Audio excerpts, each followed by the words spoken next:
ആരോഗ്യത്തിന് ഏറ്റവും ആവശ്യം എന്ന തിരിച്ചറിവ് ഉണ്ടായി വരുന്നൊരു കാലഘട്ടമാണ്. നമ്മൾ രോഗം വിലയ്ക്ക് വാങ്ങുക, ഭക്ഷണ രീതിയും ഭക്ഷണ സാധനങ്ങളുമെല്ലാം നമ്മുടെ ആരോഗ്യത്തെ തകർക്കുകയും രോഗം വരുന്ന സാഹചര്യങ്ങൾ സൃഷ്ടിക്കുകയും ചെയ്യുന്നു. ഇന്നിപ്പോൾ എല്ലാ രോഗത്തിനും മരുന്നുകളുണ്ട്. പക്ഷേ മരുന്ന് കഴിച്ച് രോഗത്തിന് ശമനമുണ്ടാക്കാൻ ശ്രമിക്കുന്നതാണോ അതോ രോഗം വരാതിരിക്കാൻ ശ്രമിക്കുന്നതാണോ? ഏതാണ് ആവശ്യം?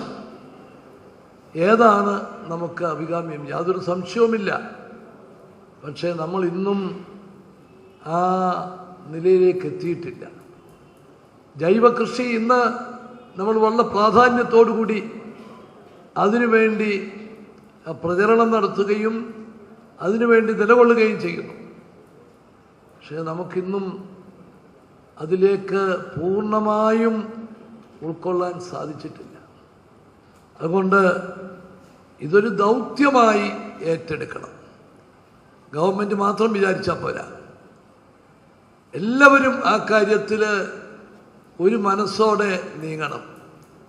ഭക്ഷ്യസുരക്ഷ അത് നമുക്ക് ഭക്ഷ്യസാധനങ്ങളിലെ മായം ചേർക്കലും ഈ കൃഷിക്ക് ഉപയോഗിക്കുന്ന മാരകമായിട്ടുള്ള ഈ രാസപ്രയോഗങ്ങളുമൊക്കെ തടഞ്ഞ് അതിൽ നിന്നൊക്കെ ഒരു മോചനം കിട്ടുന്ന സാഹചര്യം അതിനുവേണ്ടി നമ്മൾ നിലനിന്നേ മതിയാകൂ.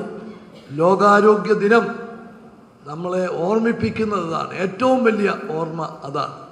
അതിന് നമ്മളെല്ലാം ഒറ്റക്കെട്ടായി നിന്ന് പ്രവർത്തിക്കണം.